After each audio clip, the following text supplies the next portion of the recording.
তবু চেষ্টা করব খুব দ্রুত শেষ করতে। আমি একটি ঘটনা দিয়ে প্রথম শুরু করি। সেটা হচ্ছে এক এলাকায় একজন নাপিত ছিলেন, আর ওই এলাকায় 4-5 জন সার্জারি করে, যারা অপারেশনের ডাক্তার ছিলেন। তো ওই সময় আগেরকার দিনে আপনারা সবাই জানেন, তাদের বয়স 40-এর উপরে, গোবিন্দ দাদা গাজেন বা যারা সিনিয়র যাবেন ভাই, ওই নাপিত দিয়েও কিন্তু অনেক সময় ফোড়া কাটতো। যে ফোড়া হয়েছে ডাক্তার কাছে যাইতো না, ওই ছুরি দিয়া ব্লেড দিয়া কাটতো। তো কাটার পরে দেখা যায় অনেক ক্ষেত্রে কিন্তু ভালো হয়ে যেত। এটা কিন্তু উনি কিন্তু আর চিন্তা করতো না, আসছে এটা কোনো ব্যাপারই না। তো ওই নাপিত দিয়েই ওই ফোড়া টোড়া কাটতো। আমারও কাছে একবার মনে আছে। তো ওই দেখা যায় ভালো হয়ে গেছে। এখন ডাক্তাররা চিন্তা করলো যে এই অপারেশনের তো রুগীরা আমাদের কাছে আসে না, শুধু নাপিতের কাছেই যায়। তাহলে আমরা আবার ভাত খাবো কোন জায়গা থেকে, আমার রুটি রুজি কোন জায়গা থেকে হবে? তো ডাক্তার একটা মিটিং ডাকলো 4-5 জন বৈশা, যে নাপিতকে কিভাবে এলাকা থেকে তাড়ানো যায়। তো 2 জন বললো তাড়িয়ে দেবে, 3 জন বললো যে না, এটা তাড়ানো যাবে না, কি করা যায়? একটা সেমিনার আয়োজন করা হোক। পরবর্তীতে একটা সেমিনার আয়োজন করে ভিডিওতে দেখাইলো যে একটা লোককে যখন সার্জারি করা হয়, কাটা হয়, ওই ফোড়ার নিচে কতগুলা রগ থাকে, কতগুলা অঙ্গ প্রত্যঙ্গ থাকে, কোন জায়গায় থাকে, মাথার সাথে পায়ের সাথে। এখন ওই নাপিত এগুলা দিকে ভয় পেয়ে গেছে। ভয় পাইয়া বলে যে কি, আমি তো ছুরি যে কোনো জায়গায় চালাই, কিন্তু এই ট্রেনিংয়ে 2 দিনে তো দেখলাম যে এমনভাবে রগ অঙ্গ প্রত্যঙ্গ আমার কারণে যে কোনো তো মারা যাইতে পারে। অতএব ভবিষ্যতে যদি আমি আবার অপারেশন করে একজন মারা যায় তাহলে তো বিপদ। তখন থেকে ওই নাপিত বলছে আমি আর অপারেশন করবো না। তা এখন সাংবাদিকতায় আমাদের ট্রেনিং না থাকার কারণে যে কোনো জায়গাতে কলম চালাইতেছে, তাহলে দোষটা কার? যারা সিনিয়র আছে তাদেরই। এই জায়গায় যেহেতু একটা কথা বলবো, কথার পৃষ্ঠে কথা, মানে বিরক্ত হবেন না। কথা হইল, কেউ প্রেমে পড়ে গেছেন সাংবাদিকতার, কেউ কারোর বিয়ে হয়ে গেছে, আবার কেউ সংসার করে বাচ্চা কাচ্চা হয়ে গেছে সাংবাদিকতায়। এখন আমরা যারা সাংবাদিকতা করতে করতে বাচ্চা কাচ্চা হয়ে গেছে, কিন্তু যারা বিয়ে বসছে নতুন, তাদেরকে বউ হিসাবে যদি আমরা গ্রহণ না করি, তাহলে এরা কি করবে? এরা রাস্তায় ঘুরবে আর আবাসিক হোটেলের মধ্যে এদিক সেদিক যাবে, ঠিক না? সংসার তো এদেরও করা লাগবে। আবার যারা প্রেমে বসছে তারাও প্রেম বলতে পারতেছে না সাংবাদিকতা। অতএব সাংবাদিক যারা এই জায়গায় নেতা আছে, এদের সবাই হাই প্রোফাইল।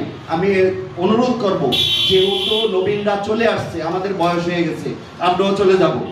বয়স বলতে 97 জাভেদ ভাইও জানে, 97 সাল থেকে 96 সাল থেকে নাজমুল জানে, তাহলে 28-29 বছর হয়ে গেছে। তাহলে চলে যাওয়া রিটায়ারমেন্টের মতোই অবস্থা।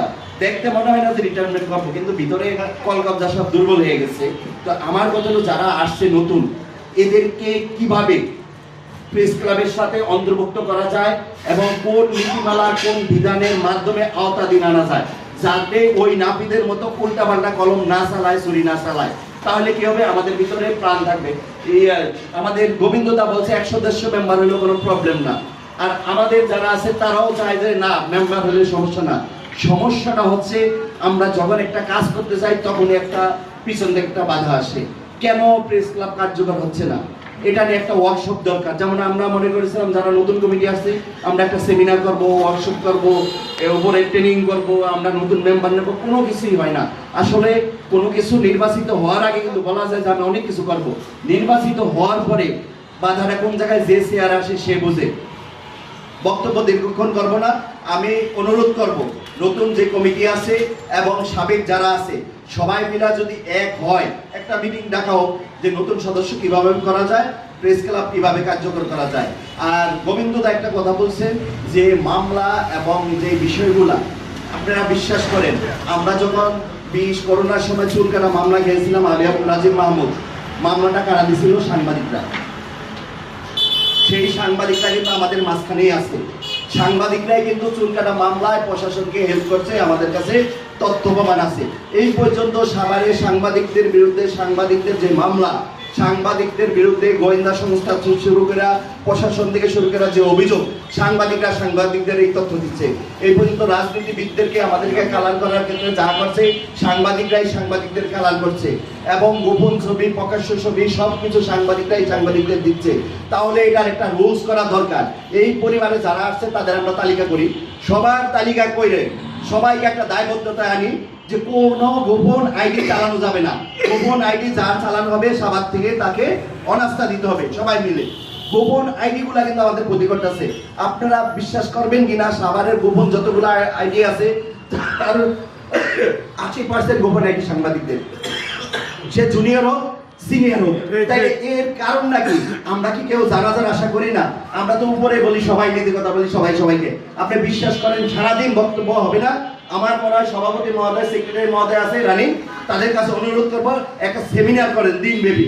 সেমিনার করে বিশ্বাস করেন একটা সেমিনার করেন এই কমিটির মাধ্যমে। সিনিয়র জুনিয়র বুঝি না, যারা পেশার সাথে আছে সবাইকে ডাকেন, দিনব্যাপী শুনেন তাদের অভিযোগ, সকাল থেকে সন্ধ্যা পর্যন্ত অভিযোগ শুনবো, কথা বলবো, তারপর ঐক্যবদ্ধভাবে একটা সমাধানে আসবো এবং ভবিষ্যতে সুযোগ পেলে ইনশাল্লাহ সেই জায়গায় বিস্তারিত কথা বলবো। আজকে যেহেতু সময় শেষ, সবাইকে ধন্যবাদ। আসসালামু আলাইকুম।